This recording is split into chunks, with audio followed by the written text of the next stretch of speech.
Well, good morning, guys. We're back on the highway, and it's also opening day of moose season. And this cow is just being so bold. I think she also knows that she's a cow, so she's off limits. So yeah, we had a nice restful night on the side of the Glen Highway, and now we're working our way towards Anchorage and Indian Valley Meats. If you're wondering like how we decided to use Indian Valley Meats, it's actually a bit of a interesting story, but yet a very easy decision to make. So there's two major meat processing companies in Anchorage. We called the one right in downtown Anchorage and asked them what kind of suet or trimmings that they put in their meat when they make sausage, because caribou and wild game is very lean, so you need to add a little bit of fat to it to make it nice and juicy. And they said, oh, we just get it from a supplier. Like, okay, well, keep in mind the reason why we go hunting is because we want to eat natural meat. I know, you're gonna need to add some suet to it, but it would be nice if that wasn't like GMO laden, antibiotics, hormone laden meat, because that defeats the whole purpose. We hunt for food, not trophies. So then we called Indian Valley Meats, and they said they get their trimmings from a place called, I may be wrong, but you'll get the idea, Carlton Farms. And they're down in Oregon, I'm pretty sure that's their name. And they use grass-fed and barley-fed meat for their trimmings. And okay, that's not organic, but that is close enough for us when compared to the alternatives of, just kind of regular store-bought meat. They're also conveniently located on the Turnagain Arm, and we have to drive right past them on our way to and from Anchorage.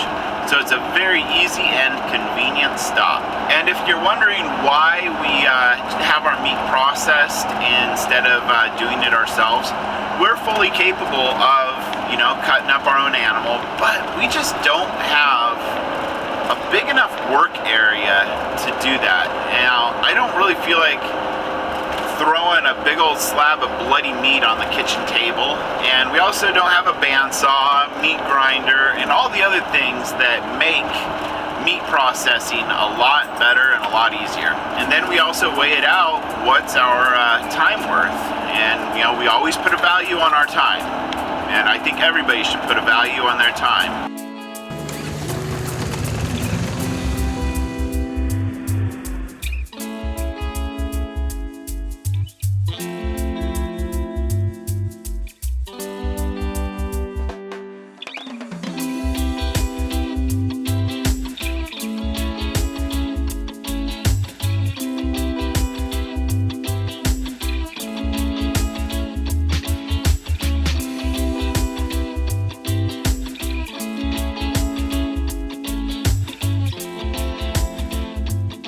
Guys, we are just about to turn off to Indian Valley Meats and drop off our harvest. One thing, this is very, very tight up here, and it's probably one of the tighter spots that I have to squeeze this motorhome and trailer into, so let's give it a shot. I've done it before, so I'll do it again. Now come straight on back. You can come to where I am and then stop. Keep coming. That should be about right. Okay, we made it. That wasn't too bad. Fortunately, they have a loading dock here. Now we're going to head on up, and somebody will come down with a cart and we'll hand our meat off to them.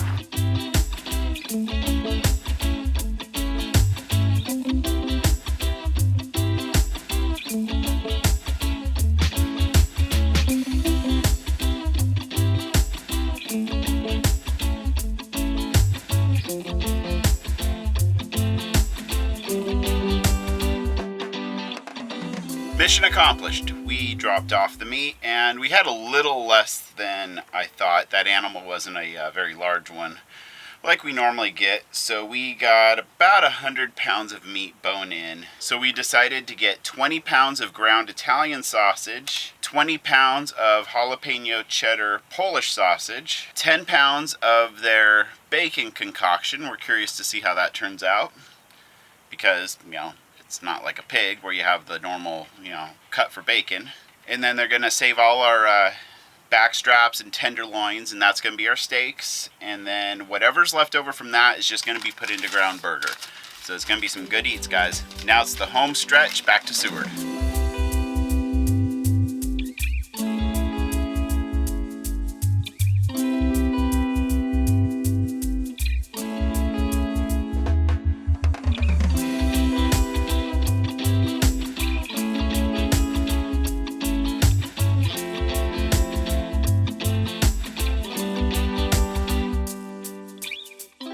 Well guys, that's all we got for you today. Now the work begins. We need to unpack and clean up and do all that fun stuff. So thanks for joining us. Be sure to like, comment, subscribe, share with your friends, and most importantly, enjoy the ride.